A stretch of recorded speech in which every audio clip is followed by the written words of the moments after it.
Hey, my name's TC Burr. Welcome to Yet, a podcast created to encourage you to get your goal or idea out of your head and into reality.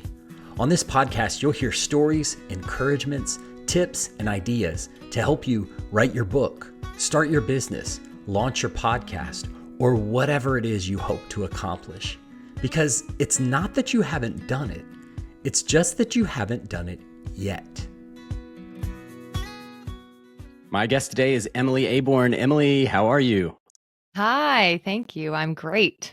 It is so awesome to have you on the podcast. I'm so thankful that you've decided to join. On this show, I typically invite my guests to kind of introduce themselves. So I've been listening to your podcast and following you on social for a while. So there's a lot that I could say about who you are, but I always think it's interesting to hear directly from my guests.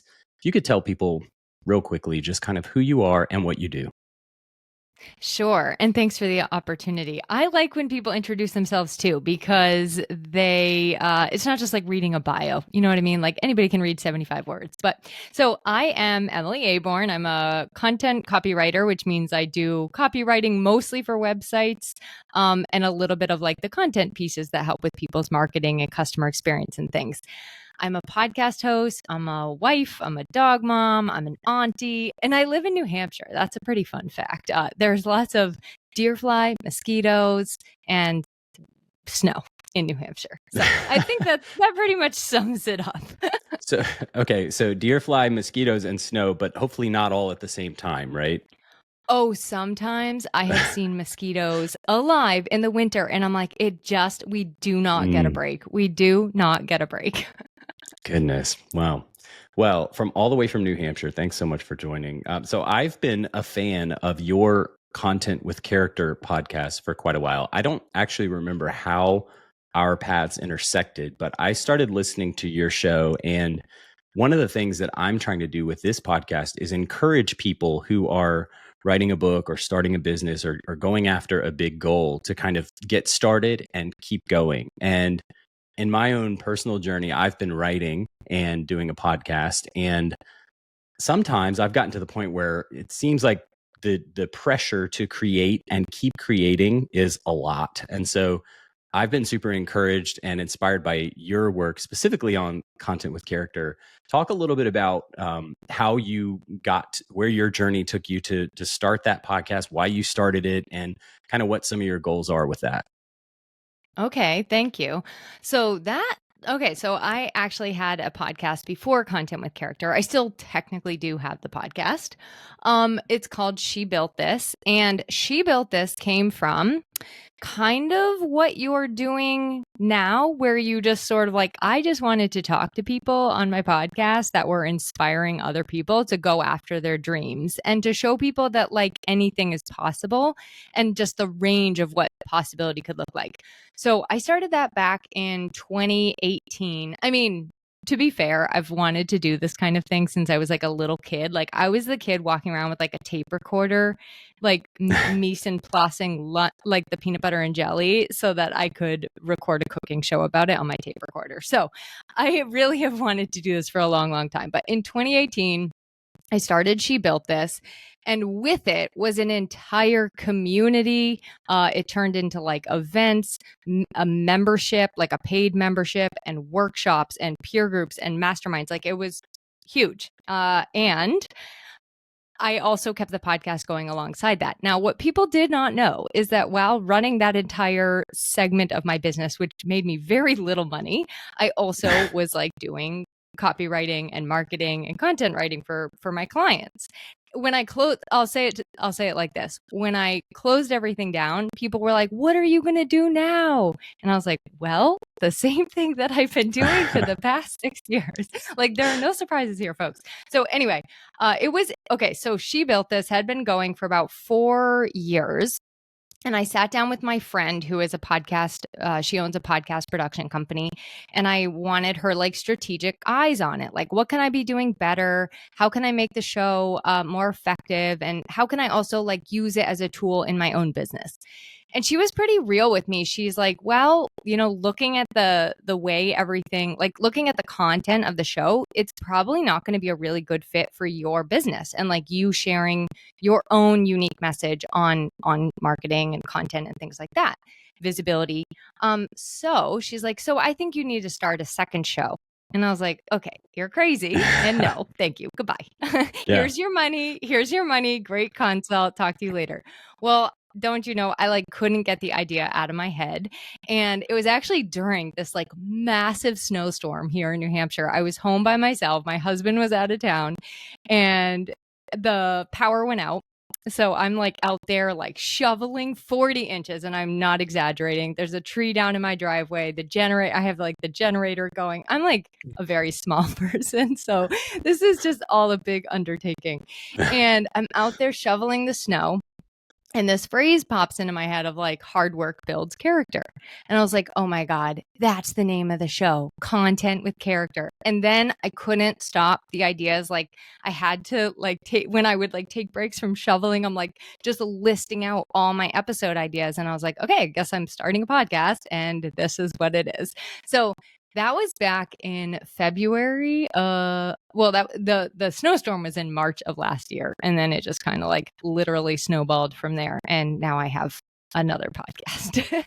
And that one, I will say, so She Built This is coming to an end. Like it's just going to kind of like meet its final resting place in July of this year. And my focus is totally on that new show. So okay, awesome. And excuse me. The so end of the story. That's a good story.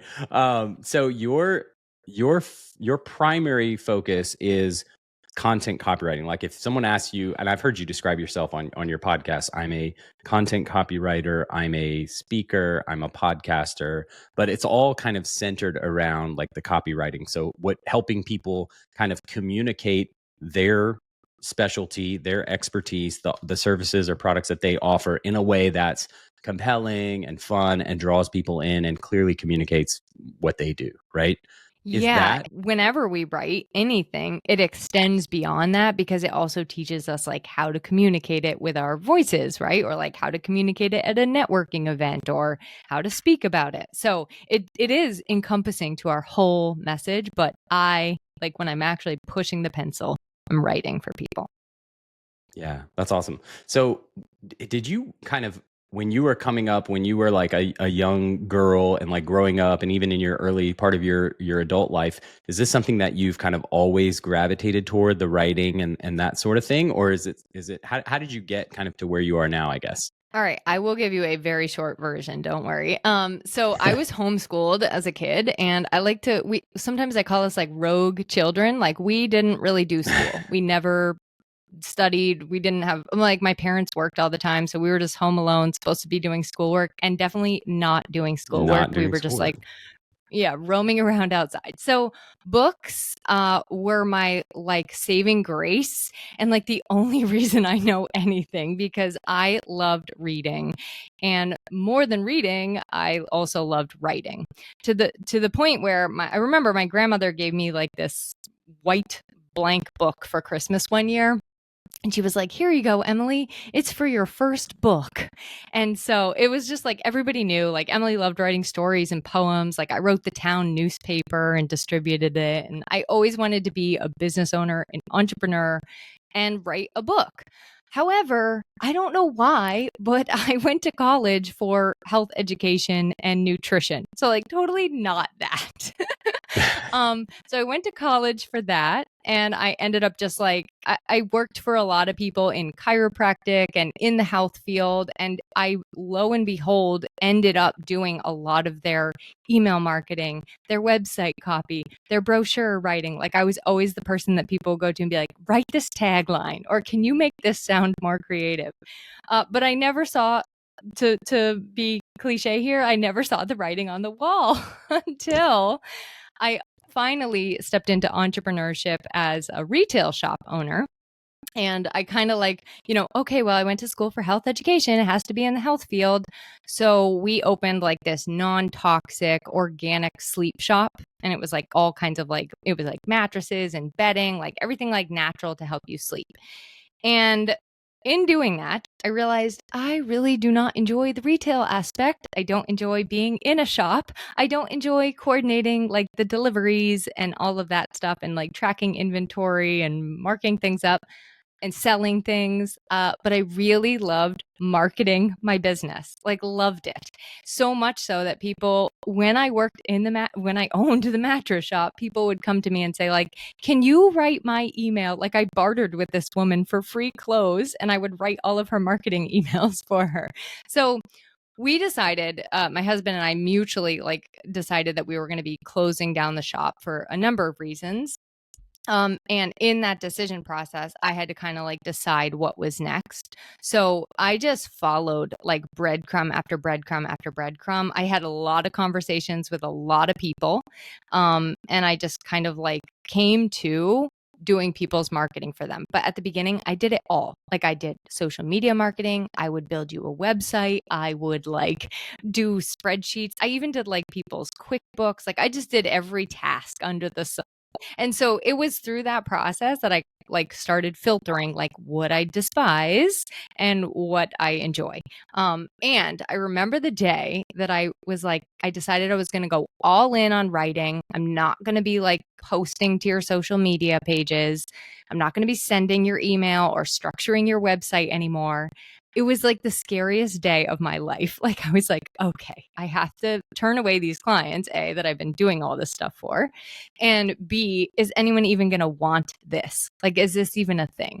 So it was the best decision I ever made for my business. And it was the hardest and most scary decision I ever made for my business. And I think the first time I came really face to face with like imposter syndrome, like something I've literally been doing since I was 5 years old. And I was like, I don't know if I know how to do this. That's amazing. So it turns out you do know how to do it. There is a market and a need for it. And you've been basically doing that ever since, right? Yes. Yeah. And like really just so enjoying every single opportunity I get. That's amazing. So one of the things, so for this podcast, I've kind of shifted my focus here lately on writers. So I've shared with you, I'm writing my debut novel, which I can't wait to share with the rest of the world. But I've been in the kind of world of writers lately, and recently I talked to a group of authors, published authors, and I asked them, what is kind of the biggest surprise or the biggest thing that you didn't anticipate in the writing and publishing process? And I'm telling you, like 90% of these authors came back and said something to the effect of, I had no idea how to market myself, my book. I didn't realize that was part of the job of a writer.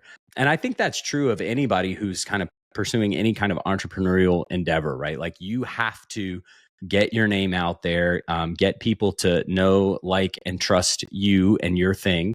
But it's often, I think especially with writing, it can be such a solitary endeavor where you're kind of like the picture, as you're like in your little cabin in the woods and it's just you and the laptop or you and the pen and paper. But there's a whole world of potential readers out there that need to know about what you're doing. So talk a little bit about kind of how you think about marketing and visibility. I know one of the things that I've heard you talk about is kind of the visibility or the marketing pie. So it's not just a website, it's not just a social. Talk a little bit about kind of how you view all that and how important that is, really for anybody, but specifically for people who are like me writing a book. Okay, I love this question. So, when I first started doing this, one of my first clients was a writer, and she did what I think you do really really well. And she brings people into the creative process before the book is even done, before it's even gone to the publisher or the editor. Like she's bringing people in all along the way. And what I love about this is then it's not like, oh, I just show up when it's time to sell my product, right? Or sell my book. And I think a lot of business owners make that mistake. You didn't start your business to market yourself. So it does feel foreign. It does feel uncomfortable. And what I see a lot of business owners do or creatives do is they hide away And then they pop back up and they're like, okay, it's time to be quote unquote visible, meaning like I now have to market myself.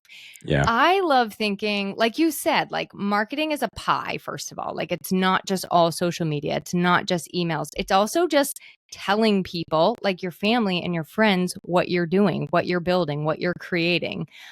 It's collaborating with other people, like you're doing here with this podcast. Like you've created a platform of collaboration, which allows you, I mean, first of all, you're sharing our message with your listeners, but also you're sharing your book and things with me, and I'm sharing things with you. So it's just like a win. It's a triple win, right? Like that's what I love about collaboration.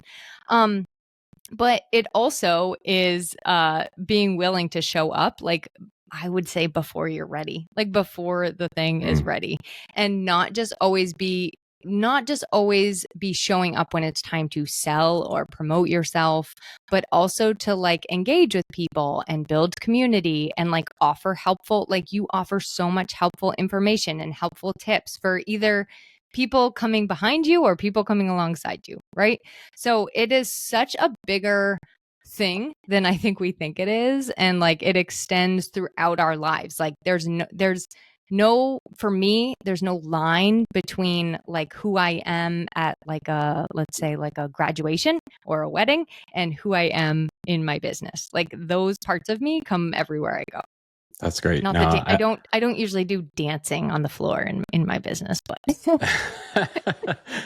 that's great. No, I love one of the things that's been super helpful for me is I think probably the first of your podcast episodes that I connected with was you talk a lot about kind of repurposing content. So I think one of the challenges that I've had, particularly on social media, because I've got a website and I've got obviously a podcast and other things that I'm doing, but when it comes to social media, I think there can be kind of a lot of pressure to always be coming up with something new, and that's probably true of other channels as well. But seems like particularly amplified on social. And so one of the things that was helpful for me that I've actually tried to put into practice lately is some of your thoughts around repurposing content, which is not just a copy and paste, but it's kind of leaning into an idea for more than one. Like it's not just a one post and then you can never talk about that topic again. Can you talk a little bit about kind of your thoughts around repurposing, what that can look like for somebody who is just starting out, and how they can really lean into that and get tons of value out of repurposing? Sure. So I love thinking of repurposing, especially for like when you are a person that creates long form content. Okay, so let's use writing as an example because I think it's an easier medium, or podcasting. They're easier mediums to start with repurposing. I don't want to give like my best tips on like when you're doing a painting because I don't know. So, all right. So for like a writer or a podcaster, I would start with taking an episode like this one and like so for example, me as your guest, every question you asked me, you did me such a nice thing where you sent me like a few ideas before via email. And so I literally just kind of like jotted notes down to myself about, what I might want to bring up. Well, every single one of those ideas you gave me, I mean, one I turned into a full-blown podcast. Some of them are amazing, like social media posts, and they're just like like things I never even would have thought of to ask myself, right? To share Yeah. about. So same goes for you as the host. Like you're able to now take pieces of this. You could turn those questions right back on yourself. You could take pieces of our conversation and just kind of like parse through and find like little bits of inspiration or tips or whatever like helpful content you find for your either listeners or for those on social media. So long form content is like my favorite place to start with repurposing because it's just literally like, okay, what else can I make with this huge thing that I've created? And the other thing I love about repurposing is like not everybody is a podcast listener. I have a friend who literally does not even know what a podcast is. She's like, "Is that like a YouTube video?" And I'm like, "Kind of, sort of, but without the Right. video." So, so some people are just not going to ever listen to a podcast. Some people are never going to listen to an audiobook, right? Audiobook is a great example of just like repurposing in the real world. But they might read a post, or they might read a blog, or they might read an ebook. So you can take all of those things and kind of break them out into different ways. And then when it comes to like repurposing for social media, a lot of what I use on my social media, well, I've gotten not as good at this lately just because I haven't cared about social media like whatsoever. But a lot of what I use on social media comes from my podcast. So, or I'll take something from my podcast and write an email about it, or I'll just like expand a story a little bit that I shared about on the podcast. So, a lot of I like it from my own brain because it kind of keeps me like on track and not veering all over the place, because there's a million things we could all talk about and all share about on a given day. But this just kind of helps like streamline everything and bring it a little more cohesively together. I love that you use the word cohesive, because that's one of the things that I've noticed in my own content. Like at first it kind of felt like, and it may still feel like this to my listeners, that I'm just kind of any idea that comes to me, I'm just kind of throwing it out there. But I have done a lot more kind of introspection lately around when I bring a guest on. And, Emily says something interesting at minute 13 of the podcast, pulling that out and kind of like following that thread to create a new blog post. Or, an example I did a couple of blog posts on like writing styles and like, should you outline before you write or should you just go for it? And in each, I'm talking about pros and cons. And then one of the cons of not outlining is like, what do you do when you're not inspired to write? And so then that question is now going to become a podcast episode, and then eventually probably a blog post, right? Like, so I'm trying. And when you do it that way, you're not only helping yourself by kind of, not having to always start with a blank, whiteboard of like, what am I going to talk about? What am I going to write about now? But you're also bringing together a cohesive message, and you're kind of leading your readers or your listeners or your followers kind of along a journey with you, which I think is super cool. So kudos to you. It's been super helpful and eye-opening to me in terms of like kind of relieving some of that pressure of, oh no, I've got to create. But it's also, I think, kind of distilled and crystallized some of my messaging too. So it's win-win-win. And you also brought up a great point where it allows you to go deeper. Like, I like going deeper on topics than a podcast is ever going to give you time for, or a blog is ever going to give you time for, and especially longer than a social media is ever going to give you time for. So I love that you brought that up too. And that is like, I did a SEO course last year where one of the assignments was like, you have to do 6 blog posts basically about the same thing, but you have to use a different keyword. And so you have to come at it from a different angle. And lo and behold, I did the topic of repurposing. And I literally found 7 different ways to talk about repurposing. And I just kept going deeper and deeper and deeper and deeper on the same exact topic. So that's the other thing I like about it, is it really does allow you to get really clear on like all the different angles and thoughts and considerations in one single topic. Yeah, that's great. So I have a couple of questions. These were not in our notes, so hopefully it doesn't throw you off. But based on a couple of things you said, I want to double click a little bit. So you mentioned something to the effect of you don't care that much about social media, which I think for some people might be like, what? I thought you have to like. What does that even look like to do marketing and get visible with that, like without really focusing heavily on social? Talk a little bit about kind of your relationship with social media, what that looks like for you. And I think one of the things that was helpful for me was a month or so ago, you told me like, hey, if you're not having fun with something, focus on that thing less and focus your energy on something. So talk a little bit about that, how you got to where you are with social media and what your kind of mentality is with all of that. I think social media in general is like hard for, I shouldn't say all creative people, but for a lot of creative people, because there's so much reward for the things that are done the right way. Like basically the way the social media app wants you to do That's it. right. And Yeah. so, like, if you stray outside that box, there's not a lot of reward for you. And it can be really discouraging and really, really frustrating.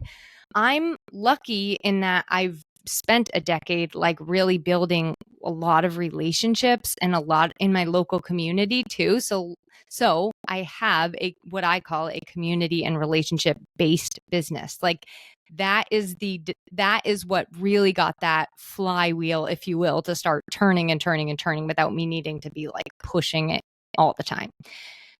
However, I do think that it's really important for most of us to have some sort of social media presence. I've heard it referred to as like there, because I don't know about you, but even if I'm going to a local business, I almost always go onto their social media and I want to like look at the menu or see that make sure they're still open or they're still in Sure. business, right? So, and I do it to people, service providers too. Like if I'm you know what? I do it to authors that I read. Like I want to like tag them in a quote or tag them in the book I read. So I think it is important to have some presence. However, I don't think we need to like be on all the social media platforms. Like I'm still not on TikTok. I honestly have no idea what it really even is. So they're like choose the ones that you enjoy and like if you hate them all, just pick one that's like that you kind of enjoy. Okay. But pick the ones that you enjoy and you can also use them in different ways. Like, for example, on Instagram, I kind of just use it for like my playground. Like, I'll share like behind the scenes and personal day in the life, kind of like flowers in my garden and going swimming. And I just kind of play on Instagram. Like, I like to share to my stories. That's like my fun time, I guess. And so that's for me just sort of like a relationship building tool or like a find your people tool. Okay. Yeah. LinkedIn, I share more like professionally. So I'll write like an article that has to do with whatever my podcast is that week. And I really do engage with other people's posts probably more than I post. Like I'm more interested in engaging on LinkedIn. And then Facebook is where I kind of like, sometimes I just like let out my heart and soul and it may relate to my business, but it is like a little bit more like, I also love the groups on Facebook. So like different platforms you might use in different ways. And I think that's the other thing too. Like you don't have to post the same exact thing on every single platform. Not every platform is equal and they don't all feel the same way when you go on them. And I think it's important to pay attention. Like, how do I feel when I'm on this app? Like, am I just going on it to waste time or to feel bad about myself or to compare myself to other people? And maybe that's something you want to consider your relationship with and like use it in a different way. So I want to share one more thing on this. I'm currently reading The Artist's Way by Julia Cameron, which I highly recommend to anybody, especially a writer, but just like any sort of creative that has a dream and wants to get started and maybe is holding yourself back in a little bit. So she has something called a reading deprivation. And she prescribes it for a whole week. I think I'm on day 5 and it is painful. Like I love reading. Reading is like she describes it as like the IV drip. Like it's a slow IV drip and it's really true. So for a week now, I have not been reading. I haven't allowed myself to really like scroll on any of the social media platforms. If I have an article I want to read, I save it in like a separate folder right now and I just don't read it. So apart from reading for my clients and then working through the workbook, I haven't read anything. And it's really refreshing. Like it is a mini social media cleanse. But it really is helping like my own creativity to come back online. And so I think I want to find like this sort of like happy medium where I'm not like tethered to social media, but I'm also not just completely like, I want nothing to do with it, And I think that's a healthy place for like a lot of us to be. It's like, all right, it's helpful for me to be on. I like it. It brings something to my life. It helps me connect with other people. But I don't need to be on it all the time. And I don't need to put all the weight on social media.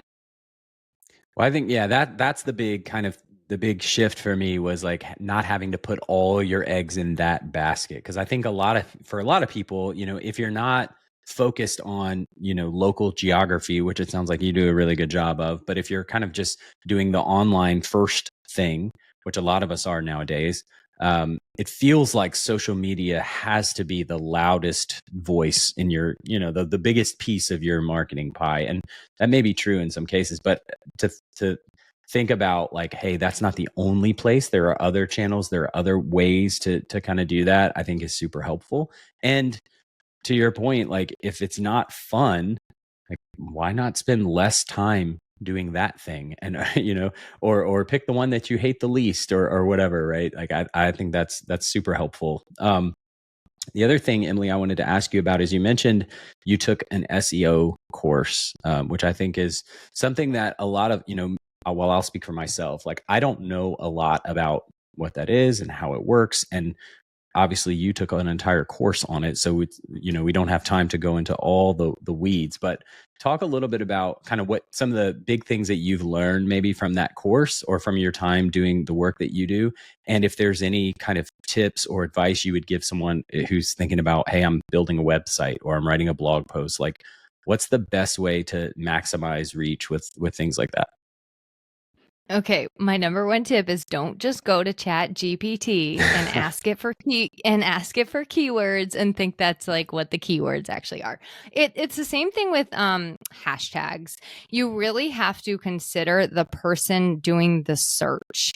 So, like that was the number one thing I learned in the SEO course is like it's not the keyword I want it to be. It's the keyword my customer is typing into the search bar or my listener is typing into the search bar.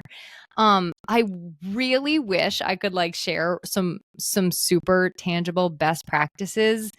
I'm hesitant to do so for the reason that there is a lot of nuance and it's changing really, really fast because of like AI. I don't know if you've noticed this, but when I go into Google now, I'll type in my search, and the first thing that pops up right now is like an AI generated response. Yeah. And that kind of like sums up all of the things. Now, I'm the kind of person, and I think that most people are going to follow suit. But I'm the kind of person that I do want the actual article. I still want the actual information. I don't want AI's summary of what like I've read those reviews on Amazon where there's just like an AI summary and it's like it was like in a coin toss and it's like, you know what? It's heads and tails. It's both. It's everything. Right. Right. So you're like, okay, well, I still have to read all the reviews to find out what I actually think about this product. So I'm hoping that is the direction we keep going. And obviously these search engines would be shooting themselves in the foot if they had no creators creating the actual thing that was, helping them. So I only say that to say, I'm cautious of giving out like best practices and advice because I'm watching it change and I'm kind of like, well, I don't know what's going to happen. And I sometimes feel like I just wasted all my money on that course, which is not true. I always think it's helpful to have like best practices and foundation in place.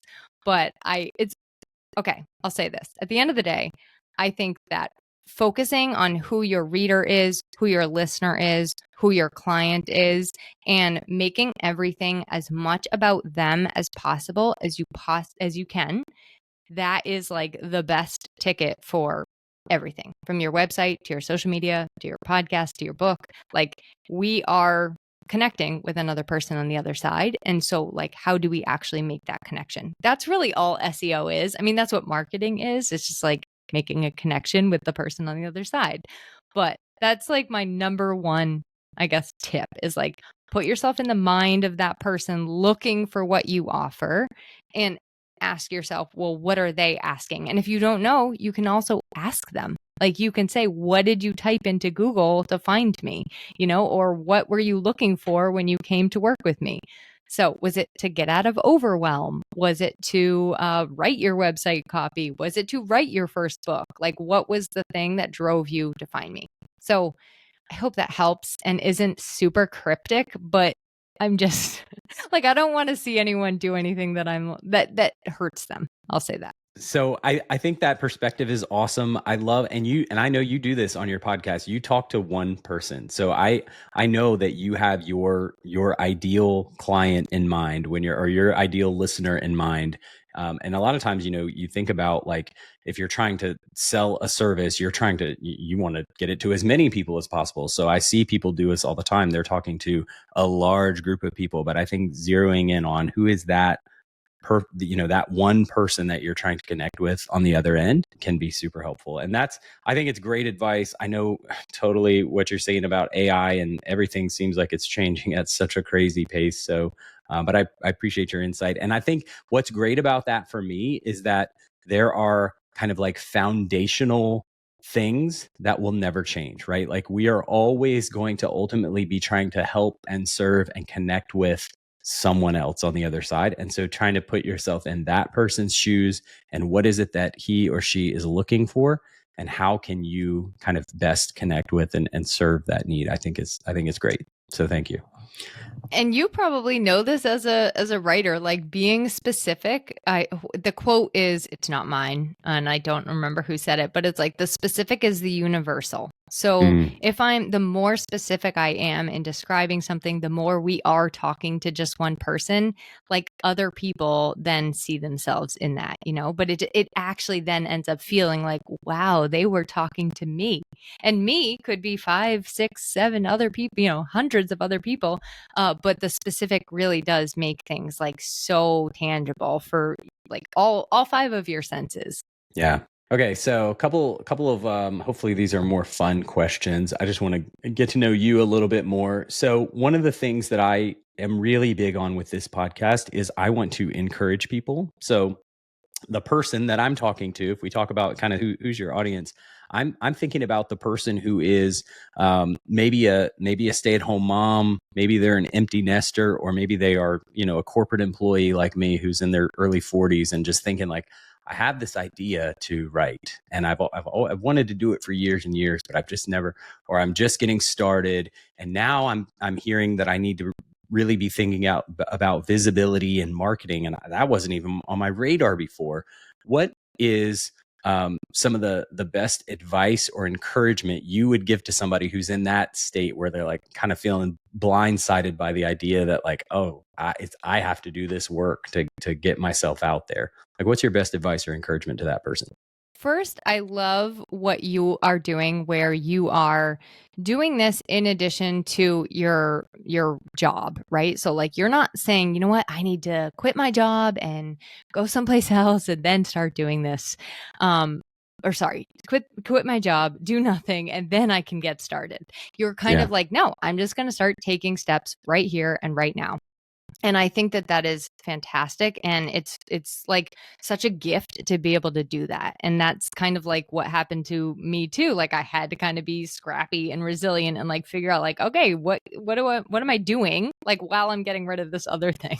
So I think that is my first thing, is like, don't wait to get started, just start now. And if it feels really, really overwhelming to you, I know that starting like my second podcast, for example, it just felt really, really overwhelming to me, probably because I knew all of the things that went into starting a podcast now. Like, I'm like, the first one was not overwhelming. I was just like, I have no idea what I'm doing. I'm just going to do this. But the second one, I was like, now I know all that is involved. I know that I have to market it and yada, yada, yada. The list just kept growing. I just took one step a day. And like, it was sometimes the dumbest, smallest step. Like, today, I'm going to listen to 3 different intro songs. Today, I'm going to pick out one color for my podcast art. So it's just like give yourself one little tiny step a day that you take towards it, no matter how small, whether that's like writing 2 words or, talking to somebody to design the book cover. My second one is like marketing. Reframe it for yourself. So it's just like sharing about what you love and what you're excited about. And I think that is helpful for all of us. Like, marketing really is just like, I'm sharing what I'm passionate about, whether it be helping others or this thing that I'm creating. Like, that's all marketing is. It's just talking about your own level of excitement around the thing. So if you can reframe it for yourself, I think it does make marketing more enjoyable, because then you're like, ooh, I just want to share about this fun thing that I love and is bringing joy into my life, and reframe it for yourself in that way. And I think it makes it a whole lot less daunting. For sure. And a lot more fun, right? Like you're talking about Yeah, what you love anyway. exactly. Yeah, that's great. No, that's great. If there is a moment or a word that someone has offered to you that's been super encouraging, that's one of the things that I've asked some of my guests is like, I'm big on encouragement because I think that is often the missing piece that helps people take the leap and get going. So I'm curious for you, is there a moment or a statement that or a thing that someone said or done for you that you would point back to and say, man, that was so helpful and so encouraging in your past? I'd love to hear if you have an example. Mine is more like this piece of life-changing advice, which is not, by the way, rocket science, but it changed my life. So when I was in that mattress store, I was getting to the point where it was like very isolated, and I didn't have a lot of people to talk to. I wasn't connected to any other entrepreneurs. Very woe is me. Like pictured as very Cinderella scrubbing the floor. And I had a mentor. I started working with, there's a local organization that they give free mentorship for entrepreneurs. And so I had brought her in to kind of like help me through the process. And she sat me down and like just looked at me honestly. And she was like, Emily, you need to go out and start meeting people. Like you need to Hmm. go meet some other people. Specifically at the time, she was talking about like people in the health and wellness field, like to help get my store visible. But I was just like, oh, she's right. Like I need to go meet people. So I just met anyone and everyone and like had conversations with people. No agenda, just like let's do a coffee chat, come into my store. I would host like random events at my store, like, and like just anything to kind of like get myself into the world of other entrepreneurs and other people doing what I was doing. And that alone took me off my little island and made me realize like, oh, there's a whole bunch of us and we are like all connected, all facing a lot of the same struggles and in this together. So I actually think that's what I would say is like, just maybe it's like, if you're a very introverted person, just try to find like one new, for lack of a better term, like business bestie, like one other person you can connect with around your art, one other person you can connect with around your writing, and start there. And yeah, I think it was the most life-changing thing for me at the time, because I didn't even allow myself to think of other possibilities until I had like had all of those conversations. Yeah, no, that's great. That's great. Thank you. So you mentioned earlier that you are a reader. Curious, what's your favorite book that you've ever read, if you could narrow it to just one? And what is it about that one that made it so great? Oh my gosh. Well, I don't know how to pick a favorite, so I'm just going to pick what is popping first into my Sure. head. And a lot of people say it's dry, but I loved it. So it's called The Elegance of the Hedgehog, and it's by Muriel Burberry, I think. I think what I loved about it is it brings beauty into like the mundane everyday life. Like it is the most, you will see, it is the most like mundane story, but it just brings so much beauty and depth into that. Like I just loved it. So literally, I don't know, I could never choose a favorite book. I've had so many books that I read like a lot of books. And I also don't really read a lot of like business or like mindset books anymore. I used to read tons of those. And I had a friend who was just like, what happens if you just start reading a bunch of fiction? And I was like, I think my business will fail. And that was wrong. I actually love reading fiction, and nothing Yeah. happened to my business at all. Here's what happens. Here's what happens to me. So I have a kind of a cycle of like, I usually have at least 3 books going at once, and they're different genres, but I always have at least one fiction, because I think what happens when you read fiction is life is just more fun. Like it's just, you're just like Mhm. enjoy yourself more. Like there are a few things that I like doing more than just finding a nice quiet spot, especially if it's outside in the shade, and just a good book. Emily, this has been awesome. You probably have other things you have to do today, so we're going to land the plane here, but last question before I let you go. how do people connect with you? Give me your website, social media, like what's the best way for people to engage? Thank you. So the easiest way to find me is just emilyaborn.com. And then you can, since you're already listening to a podcast, and it's one of TC's favorites, you may as well just come over to the Content with Character podcast on the app that you're listening to now. I would love to have you. I will, if you leave a review or let me know you're listening, I will personally say hello to you. Excellent. Well, Emily, thank you so much. This has been so much fun, and I really appreciate you coming on. Have a great day. Thanks, TC. This was great. Hey, thanks so much for listening to today's episode. If you would do me a huge favor, if you got value out of this podcast, which I'm assuming maybe you did since you're still here, would you scroll down to the bottom of your podcast app and rate and review the show? And maybe share it with someone on social media or with a friend just in a conversation. It would mean so much to get this message out to more people, and I think it would be amazing if you would share it. So that would be, as a personal favor to me, I'd really love it. Also, if you want to know more about me and what I'm working on, you can visit my website. It's tcburr.com. I hope you'll check it out. You can contact me there. Thanks again, and I really appreciate it. I'll talk to you soon.